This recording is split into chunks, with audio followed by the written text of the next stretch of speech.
نحمده ونصلي على رسوله الكريم أما بعد فأعوذ بالله من الشيطان الرجيم بسم الله الرحمن الرحيم لا تجد قوما يؤمنون بالله واليوم الآخر يوادون من حاد الله ورسوله ولو كانوا آباءهم أو أبناءهم أو إخوانهم أو عشيرتهم أولئك كتب في قلوبهم الإيمان وأيدهم بروح منه ويدخلهم جنات تجري من تحتها الأنهار خالدين فيها أبدا رضي الله عنهم ورضوا عنه أولئك حزب الله ألا إن حزب الله هم المفلحون صدق الله مولانا العظيم وبلغنا رسوله النبي الكريم الأمين ونحن على ذلك لمن الشاهدين والشاكرين والحمد لله رب العالمين. معزز اور محترم سامعین و حاضرین، اللہ تبارک و تعالیٰ کے فضل و کرم سے ہمارا یہ ہفتہ وار اصلاحی پروگرام آج پھر منعقد ہو رہا ہے، اور میں نے جو قرآن کریم فرقان حمید کی آیت کریمہ تلاوت کرنے کا شرف حاصل کیا ہے، اللہ کریم جل وعلا نے ارشاد فرمایا جو لوگ آخرت پر ایمان رکھتے ہیں، اللہ پر ایمان رکھتے ہیں، تو وہ ایسے نہیں ہو سکتے کہ ان لوگوں سے پیار کی پینیں بڑھائیں کہ جو اللہ اور اس کے رسول سے دشمنی رکھتے ہیں، چاہے وہ ان کے آبا و اجداد ہوں، ان کے بہن بھائی ہوں، ان کے عزیز و اقارب ہوں، بیٹے ہوں، یعنی کوئی بھی ہو، وہ اس سے بالکل پیار نہیں کریں گے۔ جو اللہ اور اس کے رسول سے اور آخرت پر ایمان رکھتے ہیں وہ اللہ اور رسول کے دشمنوں سے پیار کبھی نہیں کریں گے۔ اور دوسرا یہ کہ یہ وہ لوگ ہیں کہ اولئک کتب فی قلوبہم الایمان، اللہ نے ان کے دلوں پر ایمان نقش کر دیا، یعنی یہ لوگ جو اللہ اور رسول کے لیے ان کے دشمنوں سے محبت نہیں کریں گے، تو اللہ تبارک و تعالیٰ نے یہ ان کے لیے خوشخبری سنا دی ہے کہ ان کا خاتمہ ایمان پر ہوگا، کیونکہ اللہ نے ان کے دل پر ایمان لکھ دیا ہے۔ وَأَيَّدَهُمْ بِرُوحٍ مِّنْهُ، اور روح کے ذریعے سے ان کی اللہ تعالیٰ نے مدد کی ہے، اور اللہ تعالیٰ انہیں جنت میں داخل کرے گا جس میں وہ ہمیشہ رہیں گے، اور یہ انعام بھی ان کے لیے ہے کہ اللہ ان سے راضی ہے اور وہ اللہ سے راضی ہو گئے۔ اور پھر اگلا انعام اللہ یہ دے رہا ہے کہ یہ ہے اولئک حزب اللہ، یہ ہے اللہ کا گروہ، یہ ہے اللہ کے ساتھی، اللہ کے دوست، اللہ کی جماعت۔ اور یہ بھی بتا دیا کہ اللہ کی جماعت یہ ہمیشہ کامیاب رہا کرتی ہے۔ یہ آیہ کریمہ اور اس کا ترجمہ آپ نے سماعت فرمایا۔ تمہیداً چند باتیں عشق رسول صلی اللہ علیہ وسلم کے حوالے سے عرض کرتا ہوں، اور وہ یہ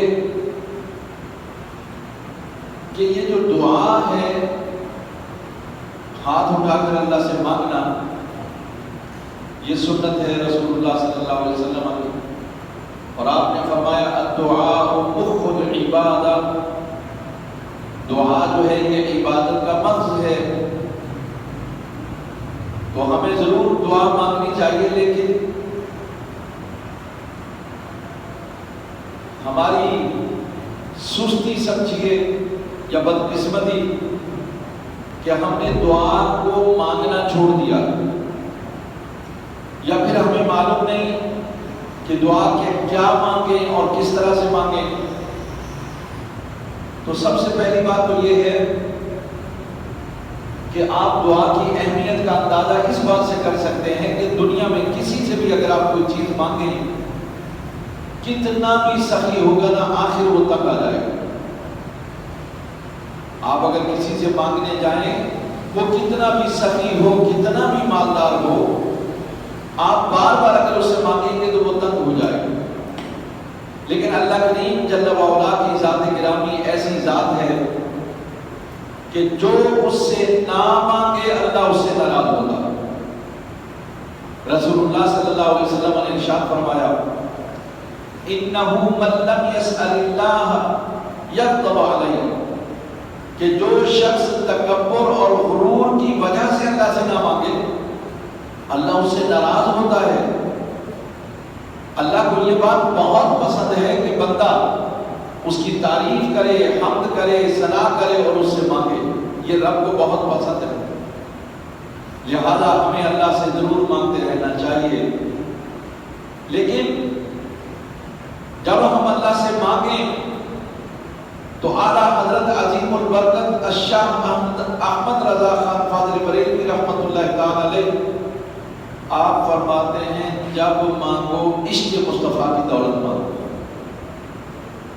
یعنی رسول اللہ صلی اللہ علیہ وسلم سے محبت کی دولت مانگ لو، یہ بہت بڑی دولت ہے. اسی لیے اعلیٰ حضرت علیہ الرحمہ نے فرمایا جان ہے عشق مصطفیٰ، جان ہے عشق مصطفیٰ، روز فزوں کرے خدا، جس کو ہو درد کا مزہ ناز دعا اٹھائے کیوں. یعنی میری جان عشق مصطفیٰ صلی اللہ علیہ وسلم ہے، لہذا اللہ سے دعا ہے کہ ہر روز اس میں اضافہ کرتا رہے. اور جس کو اس درد کا مزہ، یعنی عشق ایک درد ہے، چاہت ہے، طلب ہے، تو اس میں جس کو مزہ آنے لگے وہ ناز دوا اٹھائے کیوں. وہ کیوں دوا کھائے بھائی؟ یعنی بیماری میں جس کو مزہ آنے لگے، عشق کی بیماری میں جس کو مزہ آنے لگے، اسے دوا کھانے کی کیا ضرورت ہے؟ وہ تو مزے میں ہے. لہذا ہم کیوں ناز اٹھائیں یہ گولی کھا لو، وہ گولی کھا لو، یہ ایسا کر لو، ایسا نہیں. یہ عشق رسول صلی اللہ علیہ وسلم کی بیماری ایسی بیماری ہے، اس کو تو خدا سے مانگنا چاہیے، اس کا اپنا الگ ہی مزہ ہے. پھر فرماتے ہیں ایسا گما دے ان کی بلا میں خدا ہمیں، ایسا گما دے ان کی بلا میں خدا ہمیں، ڈھونڈا کرے پر اپنی خبر کو خبر نہ ہو. یعنی اللہ تبارک و تعالی رسول اللہ صلی اللہ علیہ وسلم کی محبت میں ہمیں گم کر دے، اور پھر اپنے آپ کو بھی اگر میں ڈھونڈنا چاہوں تو اپنی خبر کو بھی خبر نہ ہو کہ میں کہاں ہوں. یعنی ایسی بے خبری ہو جائے رسول اللہ صلی اللہ علیہ وسلم کے عشق میں، آپ کی محبت میں. اور یہ صرف دنیا کے لیے نہیں مانگا اعلیٰ حضرت علیہ الرحمہ نے، آخرت کے لیے بھی مانگا. اور فرمایا یا الہی جب رضا خواب گراں سے سر اٹھائے، یا الہی جب رضا خواب گراں سے سر اٹھائے، دولت بیدار عشق مصطفیٰ کا ساتھ. اے اللہ جب رضا خواب گراں سے، یعنی موت کے بعد ایک زندگی سو جاتا ہے نا انسان، تو وہاں جب اٹھنے لگے تو اے اللہ پھر دولت بیدار عشق مصطفیٰ کا ساتھ ہو. وہاں جب میں تیری بارگاہ میں اٹھ کر پیش ہونے لگوں تو تب بھی عشق مصطفیٰ کا ساتھ مجھے عطا فرما. تو اس کا مطلب یہ ہے کہ عشق مصطفیٰ صلی اللہ علیہ وسلم یہ ایک عظیم دولت ہے.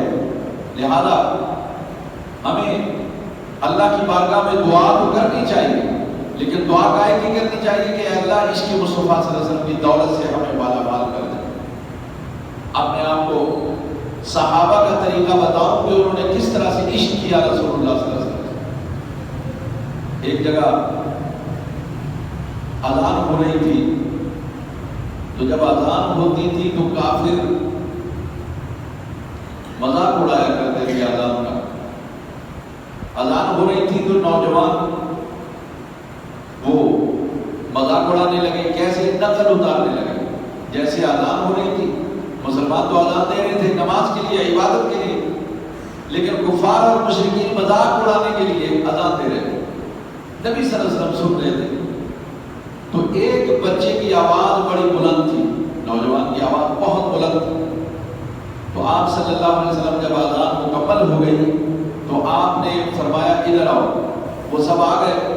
فرمایا یہ جو سب سے اونچی آواز تھی یہ کس کی تھی؟ ان میں ایک نوجوان جس کا نام ابو محذورہ تھا، سب نے ان کی طرف اشارہ کیا کہ یہ ابو محذورہ سب سے اونچی آواز نکال رہا۔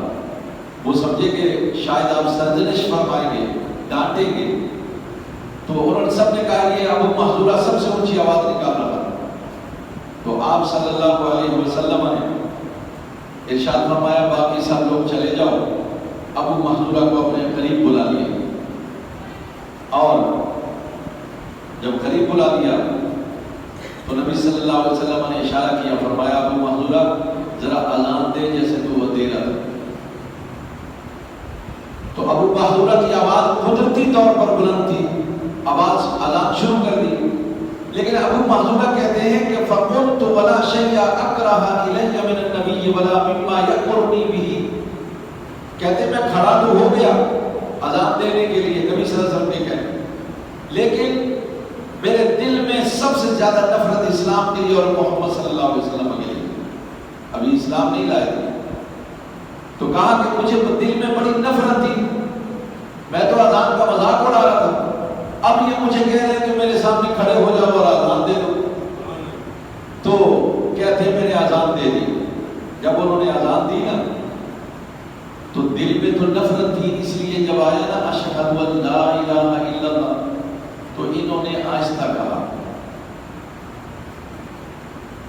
بھائی دل میں تو نفرت تھی، محبت ہو رہی تھی جو اونچی آواز سے کہتے ہیں، لہذا اشہد ان لا الہ الا اللہ۔ اسی طرح جب محمد رسول اللہ کی شہادت دی تو آہستہ سے کہا اشہد ان محمد رسول اللہ۔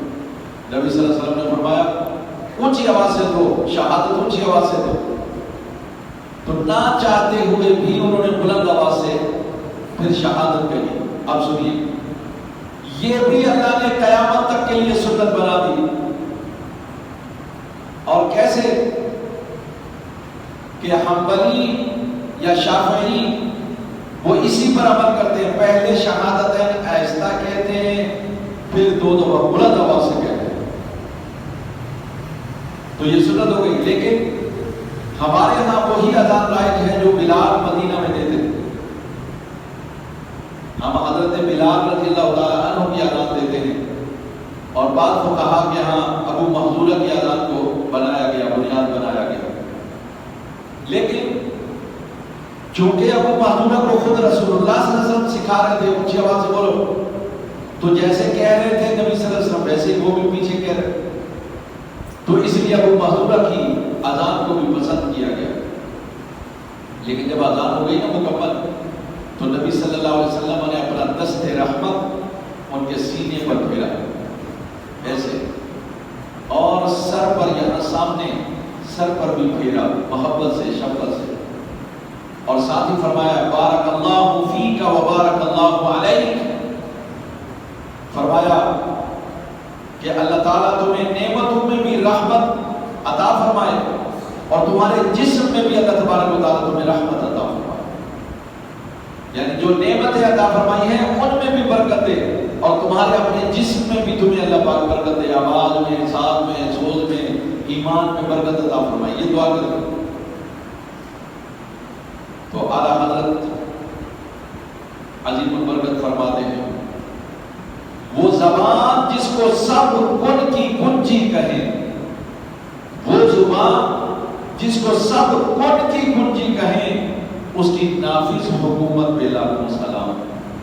وہ دعا جس کا جوبن بہار قبول، وہ دعا جس کا جوبن بہار قبول، اس نسیم اجابت پہ لاکھوں سلام۔ ہاتھ جس سمت اٹھا غنی کر دیا، ہاتھ جس سمت اٹھا غنی کر دیا، موجے بحر سماحت پہ لاکھوں سلام۔ اعلیٰ حضرت علیہ رحمت نے نبی پاک صلی اللہ علیہ وسلم کی اس کا عطا اور بخشش اور سخاوت کو، شفقت کو یوں ظاہر کیا۔ حضرت ابو محذورہ رضی اللہ تعالیٰ عنہ یہ جو جہاں بال تھے نا، وہ کہتے ہیں کہ جب نبی صلی اللہ علیہ وسلم نے یہ عمل فرمایا، ذهب كل شيء كان لرسول الله صلى الله عليه وسلم من كراهيته وعاد ذلك كله محبة لرسول الله، وہ کہتے ہیں ادھر نبی صلی اللہ علیہ وسلم کا ہاتھ میرے سینے پر لگا، آپ نے دعا فرمائی، ادھر میرے دل کی دنیا بدل گئی۔ وہ جو ابھی تھوڑی دیر پہلے جہاں کراہت تھی، نفرت تھی، ہر شے سے بڑھ کر آپ کی محبت میرے دل میں پیدا ہو گئی۔ آپ کی محبت جب پیدا ہو گئی تو سیدنا ابو محذورہ نے خود عرض کیا یا رسول اللہ صلی اللہ علیہ وسلم مجھے مکہ کا مؤذن بنا دیں۔ ایمان لے آئے، محبت پیدا ہو گئی تو ایمان لے آئے۔ ایمان لا کر کے کہنے لگے یا رسول اللہ صلی اللہ علیہ وسلم آواز میری بلند ہے، آپ نے مجھے اذان سکھا دی، اب مجھے مکہ کا مؤذن بنا دیں۔ تو نبی صلی اللہ علیہ وسلم نے ارشاد فرمایا نعم قد امرتک، فرمایا ہاں میں تمہیں میں نے لگا دیا، مؤذن لگا دیا، بنا دیا۔ ابو محذورہ ساری زندگی مکہ کے مؤذن رہے اور اذان ایسے ہی دیتے رہے۔ اسے ترجیح کہا جاتا ہے، یعنی لوٹانا، کہ شہادتین کو پہلے آہستہ کہتے تھے پھر بلند آواز سے کہتے تھے۔ اور 59 ہجری یعنی حضرت امیر معاویہ رضی اللہ تعالی عنہ کی وفات سے 1 سال پہلے ان کی وفات ہو گئی، اور پھر اس کے بعد عرصہ دراز تک ان کی اولاد میں یہ سلسلہ جاری رہا اور ان کی اولاد وہاں پر مؤذن رہی اور پھر زمانہ بدل گیا۔ لیکن ایک جو خاص بات ہوئی ہے یہ ہے عشق رسول صلی اللہ علیہ وسلم کا ایک انداز۔ کیا ابو محذورہ کے بال یہ جو سامنے والے تھے نا، باقی بال تو کٹواتے رہتے تھے، لیکن جہاں رسول اللہ صلی اللہ علیہ وسلم کا ہاتھ مبارک لگا تھا اسے نہیں کٹاتے۔ نعرہ تکبیر، اللہ اکبر، نعرہ رسالت، یا رسول اللہ، نعرہ ختم نبوت، زندہ باد زندہ باد۔ تو آپ جب بیٹھتے تھے وہ بال کھولتے تو نیچے زمین پر لگتے تھے۔ لوگ ان سے کہتے ہیں ابو محذورہ کیا بات ہے، یہ بال کیوں نہیں کٹواتے ہو، باقی سب کے بال کٹواتے ہو، یہ نہیں کٹواتے ہو؟ تو وہ فرمایا کرتے تھے یہ بال میں نہیں کٹوا سکتا، یہ نہیں کہتے تھے کہ یہ میرے بال ہیں اس لیے، نہ فرماتے ہیں یہ وہ بال ہیں جن کو رسول اللہ صلی اللہ علیہ وسلم نے چھوا ہے، یہ وہ بال ہیں جنہوں نے رسول اللہ صلی اللہ علیہ وسلم کے دست اقدس کا بوسہ لیا ہے، ان بالوں کو میں کبھی نہیں کاٹوں گا۔ آپ ذرا دیکھیے ابو داؤد شریف کی حدیث ہے فکان ابو محذورہ لا یجزانا لا یجزا ناسیتہ ولا یفرقها لأن النبی صلی اللہ علیہ وسلم مسح علیہا۔ حضرت ابو محذورہ رضی اللہ تعالیٰ عنہ اپنے بال نہیں کٹواتے تھے، کیوں؟ نبی صلی اللہ علیہ وسلم نے وہاں پر مسح کیا تھا۔ اب آپ اندازہ کیجئے یہ ہے عشق رسول کا انداز ہے، صحابی کا انداز ہے۔ تو آج کل لوگ یہ کہتے ہیں کہ رسول اللہ صلی اللہ علیہ وسلم سامنے تھے تو ان کا ادب اور احترام اور تعظیم ہونی چاہیے، اب نہیں ہونی چاہیے۔ نہیں، ہر وہ انداز اور طریقہ جو قرآن و سنت کے خلاف نہیں ہے وہ رسول اللہ صلی اللہ علیہ وسلم کی عزت، آپ کی عظمت اور آپ کے احترام کے لیے اپنانا قیامت تک کے لیے جائز اور درست ہے۔ دیکھیے انہوں نے بالوں کا ادب کیا کہ رسول اللہ صلی اللہ علیہ وسلم کو چھوئے، تو اس لیے ہمیں بھی چاہیے کہ رسول اللہ صلی اللہ علیہ وسلم کے ساتھ ہماری محبت ایسی ہونی چاہیے کہ بس جس چیز کو رسول اللہ صلی اللہ علیہ وسلم سے نسبت اور تعلق ہو ہمیں اس سے پیار ہونا چاہیے۔ اور یہ بات بھی ہمیں رسول اللہ صلی اللہ علیہ وسلم کے صحابہ نے ہمیں تعلیم دی ہے۔ آپ کو ایک واقعہ سنا دوں، آپ کو اندازہ ہو کہ صحابہ محبت کیسے کرتے ہیں۔ نبی صلی اللہ علیہ وسلم حضرت حسان بن ثابت رضی اللہ تعالی عنہ کی اللاتی یعنی باپ شریک ایک بہن تھی سیدتنا کبشہ رضی اللہ تعالی عنہ۔ سیدتنا کبشہ کے پاس آپ تشریف لائے اور کسی حکمت کے پیش نظر نبی صلی اللہ علیہ وسلم نے ان سے پانی مانگا تو وہاں پانی تھا، مشکیزہ تھا، فرمایا مشکیزہ لے آؤ۔ وہ مشکیزہ لائی تو آپ صلی اللہ علیہ وسلم نے مشکیزے کو منہ لگا کر پانی پی لیا، مشکیزے کو منہ لگا کر کے پانی پی لیا۔ یہ اس کی حکمت رسول اللہ صلی اللہ علیہ وسلم جانتے ہیں۔ وہ سیدہ کبشہ رضی اللہ تعالی عنہا وہ فرماتی ہیں فَقُمْتُ إِلَى فِيهَا فَقَطَعْتُهُ، کہتے ہیں کہ میں جلدی سے آگے بڑھی اور میں نے وہ جس جگہ سے نبی صلی اللہ علیہ وسلم نے منہ لگا کر مشکیزے کو پانی پیا تھا اتنا سا مشکیزہ کاٹ کر اپنے پاس رکھ لیا، کیونکہ رسول اللہ صلی اللہ علیہ وسلم کے ہونٹ اس کو لگے ہوئے۔ آپ اندازہ کیجئے کہ صحابہ کرام رضوان اللہ علیہ مجمعین کتنی محبت کرتے تھے رسول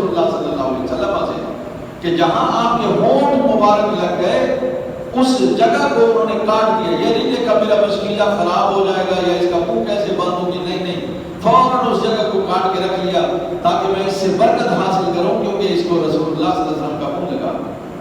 اسی طرح سے سید عالم صلی اللہ علیہ وسلم کے سچے عاشق سیدنا عمر فاروق رضی اللہ تعالی عنہ خلیفہ ثانی، وہ مسجد کی طرف آ رہے تھے، امیر المومنین تھے، جمعہ پڑھانے آ رہے تھے. تو سیدنا عباس رضی اللہ تعالی عنہ جو چچا تھے رسول اللہ صلی اللہ علیہ وسلم کے، ان کا گھر مسجد کے راستے میں پڑتا تھا، یعنی قریب ہی تھا مسجد، بلکہ وہ پرنالہ ان کے گھر پر لگا ہوا تھا جس کا پانی جو ہے وہ مسجد کی طرف گرتا تھا. جو بھی مسجد میں داخل ہونے لگتا اس میں اگر پانی ہوتا تو اس پر گرتا. سیدنا عمر رضی اللہ تعالیٰ عنہ جمعے کی تیاری کر کے آئے، یعنی لباس اچھا پہن کے آئے. جب وہاں پرنالے کے پاس سے گزرے تو پرنالے سے پانی گرا اور آپ کے جسم پر لگ گیا، کپڑوں پر لگ گیا. آپ نے دیکھا پانی گرا ہے اور پرنالے سے گرا، لیکن پانی سرخ تھا. تو آپ کو پتا چلا کہ یہاں اوپر چھت پر کسی نے کوئی جانور ذبح کیا اور پانی بہایا، وہ پانی نیچے آیا تو خون والا پانی تھا. آپ چلے گئے گھر، واپس گئے، جا کے کپڑے تبدیل کر کے آئے، آ کر جمعہ پڑھایا اور جمعے سے پہلے جمعے کے بعد آپ نے فرمایا بھائی یہ جو پرنالہ اس کو اتار دو. اتار دیا، پرنالہ اتار دیا. حضرت عباس رضی اللہ تعالیٰ عنہ جو رسول اللہ صلی اللہ علیہ وسلم کے چچا جان ہیں، انہوں نے فرمایا عمر یہ وہ پرنالہ ہے جس کو رسول اللہ صلی اللہ علیہ وسلم نے اپنے دست اقدس سے یہاں پر لگایا. اب یہ عمر ہے، کہنے لگے اچھا، تو کہتے پھر اب ایسا ہے کہ میں سیڑھی بنتا ہوں، تو میرے اوپر چچا جان میرے اوپر چڑھ کر اس کو وہی نصب کر. اپنے آپ کو سزا دی کہ میں کون ہوتا ہوں رسول اللہ صلی اللہ علیہ وسلم کا لگایا ہوا پرنالہ میں اتاروں. لہذا کہا کہ میں سیڑھی بنتا ہوں، یعنی میں گھوڑی بنتا ہوں، میرے اوپر پاؤں رکھو اور رکھ کر اس کو پرنالے کو وہیں لگا دو جہاں یہ لگا ہوا ہے. ایسا ہی کیا گیا. اس سے آپ اندازہ کر سکتے ہیں کہ سیدنا عمر فاروق رضی اللہ تعالیٰ عنہ کی نظر میں رسول اللہ صلی اللہ علیہ وسلم کا عمل حرف آخر ہے. اس کے لیے کچھ بھی ہو جائے وہ اپنے ایمان سمجھتے. تو یہ پیار اور محبت جب تک نہیں ہوگا تو تب تک جو ہے ہماری محبت کامل نہیں ہو سکتی. اس لیے انہوں نے کہا وَأَنَا أَعْزِمُ عَلَيْكَ لَمَّا سَعِدْتَ عَلَى ظَهْرِي حَتَّى تَضَعَهُ فِي الْمَوْضِعِ الَّذِي وَضَعَهُ رسول اللہ صلی اللہ علیہ وسلم. کہنے لگے میں آپ کو قسم دے کر کے کہتا ہوں کہ میں نیچے بیٹھوں گا، آپ میرے اوپر کھڑے ہوں گے، اس پرنالے کو وہیں لگائیں گے جہاں پر یہ لگا ہوا تھا، رسول اللہ صلی اللہ علیہ وسلم نے لگایا. یہ ہے محبت رسول صلی اللہ علیہ وسلم کی بات. اب ذرا اگلی بات سنیے. صحابہ کرام صرف رسول اللہ صلی اللہ علیہ وسلم سے نہیں، آپ سے جس کو محبت ہوتی، نسبت یا تعلق ہوتا، اس سے بھی پیار کرتے ہیں. یہ بات آپ مجھے بتائیے.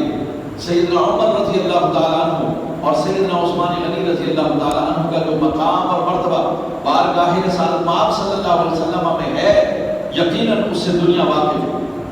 لیکن ایک بات ہے، حضرت عباس رضی اللہ تعالیٰ عنہ کہیں نظر آ جاتے ہیں ان دونوں کو، تو یہ سواری پر بھی اگر ہوتے تھے تو نیچے اتر آتے. یہ سواری پر بھی ہوتے تو نیچے اتر آتے. کیوں؟ کہتے کہ رسول اللہ صلی اللہ علیہ وسلم کے چچا جان تشریف لے جا رہے ہیں، ان کے سامنے ہم سواری پر نہیں بیٹھ سکتے. ان عمر بن الخطاب و عثمان بن عفان كان اذا مر بالعباس وهما راكبان ترجل اکراما له. یعنی ان کی اس حضرت عباس رضی اللہ تعالی عنہ اگر ان کے پاس سے گزرتے اور یہ سواری پر سوار ہوتے تو یہ فوراً نیچے اتر آتے تھے ان کی عزت اور احترام کے لیے کہ یہ رسول اللہ صلی اللہ علیہ وسلم کے چچا جان. اس کا مطلب یہ ہے کہ رسول اللہ صلی اللہ علیہ وسلم کی عزت اور احترام بھی کرنا ہے اور آپ سے نسبت اور تعلق رکھنے والے ہر فرد سے ہمیں محبت کرنی ہے. اور یہی وجہ ہے حضرت عبداللہ ابن عباس رضی اللہ تعالیٰ عنہ، یہ رسول اللہ صلی اللہ علیہ وسلم کے چچا زاد بھائی ہیں اور مفسر قرآن ہے، پہلی تفسیر قرآن کی انہوں نے لکھی ہے.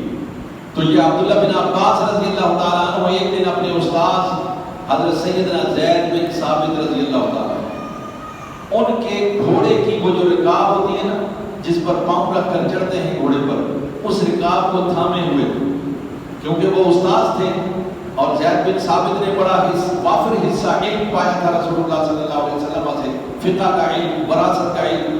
لہذا حضرت عبداللہ ابن عباس رضی اللہ تعالیٰ عنہ کے استاد بھی تھے تو اپنے استاد کے احترام میں ایسا کیا کہ وہ چڑھنے لگے گھوڑے پر، انہوں نے وہ پکڑ لی، رکاب پکڑ لی کہ آگے تشریف رکھیے.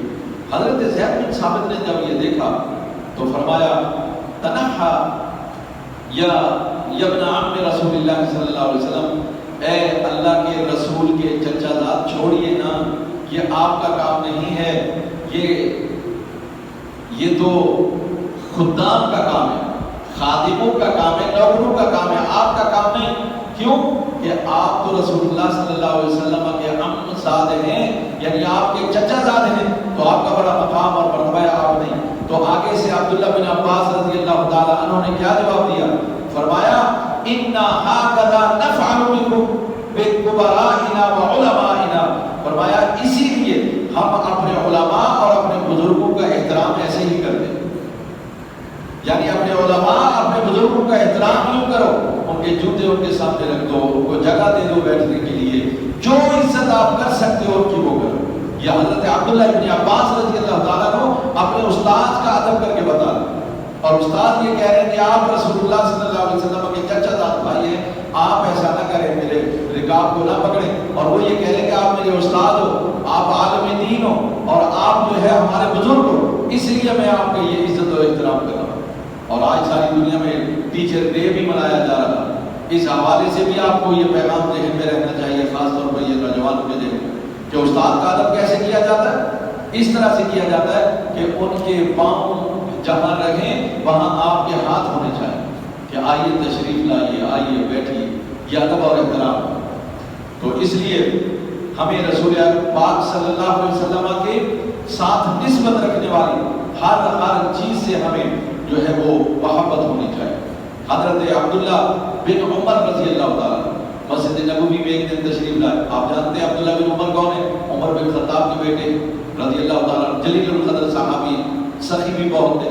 تو عبداللہ بن عمر رضی اللہ تعالیٰ مسجد میں آئے تو دیکھا ایک نوجوان موجود ہے اور اس کے پاجامہ جو ہے نا اتنا لمبا ہے کہ اس کے ٹخنوں کے نیچے پائنچے اس کے جا رہے ہیں. اور آپ جانتے ہیں کہ اسلام میں مردوں کے لیے ٹخنوں سے اوپر ہونا کپڑا یہ ضروری ہے، صرف نماز میں نہیں، نماز کے علاوہ بھی یہ ضروری ہے، ورنہ نبی صلی اللہ علیہ وسلم نے وعید بیان فرمائی اس کے. عورتوں کے لیے ٹخنے ننگے نہیں ہوں گے، مردوں کے ٹخنے ننگے ہوں گے. تو وہاں نوجوان کو جب دیکھا تو آپ نے اس کو بلایا، بھائی کون ہو؟ تو سیدنا عبداللہ بن عمر رضی اللہ تعالیٰ عنہ نے جب اس نوجوان کو بلایا تو لوگوں نے کہا کہ یہ تو محمد بن اسامہ بن زید ہیں، یعنی اسامہ بن زید. اسامہ بھی صحابی، ان کے باپ زید بھی صحابی. تو کہا یہ زید کا پوتا ہے. تو وہ فوراً چپ ہو گئے. فرمایا وہ بات ہی انہوں نے بول کر دی کہ یہ نبی صلی اللہ علیہ وسلم کے چہیتے صحابی جن کو آپ صلی اللہ علیہ وسلم نے اپنا بیٹا بنایا ہوا ہے زید بن ثابت، اور پھر ان کا بیٹا اسامہ، اس کا بیٹا ہے محمد. تو کہا یہ رسول اللہ صلی اللہ علیہ وسلم کا زمانہ اگر پاتا تو نبی صلی اللہ علیہ وسلم ضرور اس سے محبت کرتے جیسے کہ اس کے باپ سے اور اس کے دادے سے محبت کرتے. لہذا آپ نے اسے نہیں فرمایا کہ بیٹا تجھے اوپر کر، آپ نے اسے نہیں فرمایا. یہ کیا ہے؟ ادب ہے. یہ کیا ہے؟ ادب ہے، یہ احترام ہے. اور ہمارے ہاں فوراً ہم کہتے ہیں ارے تیری نماز نہیں ہوئی. کیوں بھائی ٹخنے تیرے جو ہے نا وہ ڈھکے ہوئے تھے اس لیے تیری نماز نہیں ہوئی. اور بھی پتہ نہیں کیا کیا ہم کہتے ہیں. یہ کہنے کا طریقہ درست نہیں ہے. بات کتنی بھی اچھی ہو، اگر کہنے کا طریقہ اچھا نہیں ہے تو بات آپ کی اثر نہیں دکھائے. کھانا کتنا بھی اچھا ہو، پیش کرنے کا انداز اگر اچھا نہ ہو تو وہ کھانا اچھا ہونے کے باوجود اچھا نہیں.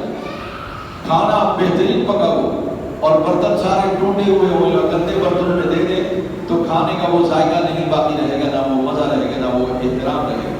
اب آئیے بس آخری بات، وہ بات یہ ہے جو آیت میں نے پڑھی اس میں یہ ہے کہ رسول اللہ صلی اللہ علیہ وسلم سے محبت کیسی ہونی چاہیے، عشق کیسا ہونا چاہیے، وہ آپ نے سماعت فرما لیا. صحابہ نے ہمیں بتایا ایسی محبت کرو، ایسا عشق کرو رسول اللہ صلی اللہ علیہ وسلم. لیکن اس آیت کا ایک مفہوم جو بہت ضروری وہ یہ کہ جو آپ کا دشمن ہوگا، جو اللہ اور رسول کا من حاد اللہ و رسولہ، جو اللہ اور اس کے رسول سے دشمنی رکھے، اس سے ہماری دوستی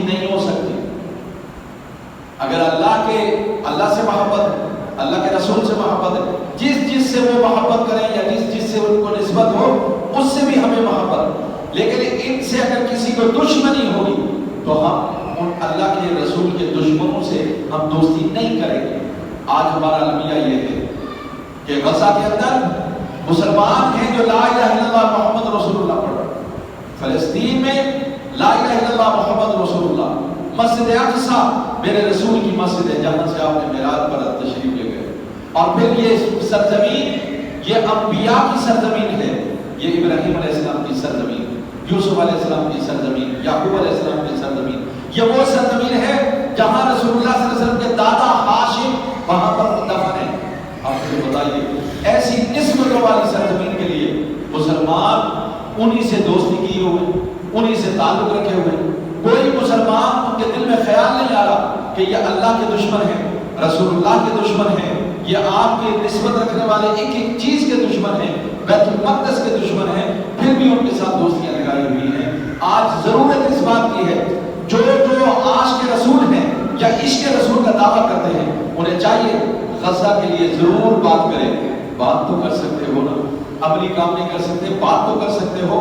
ہاں ان کے لیے اگر کوئی ایسا کام کر رہا ہے تو اس کے ساتھ ہیلپ کرو، اس کے ساتھ مددگار بن جاؤ، یا کم از کم رو تو سکتے ہو، اللہ کے سامنے دعا تو کر سکتے ہو۔ اگرچہ نبی صلی اللہ علیہ وسلم نے حکم دیا دعا کا نہیں، جہاد پر نکل کر بتایا کہ اللہ اور اس کے رسول کے دشمنوں سے یوں لڑا جاتا ہے، یوں نپٹا جاتا ہے، ہمیں بتایا، لیکن ہم اس پر عمل نہیں کر رہے۔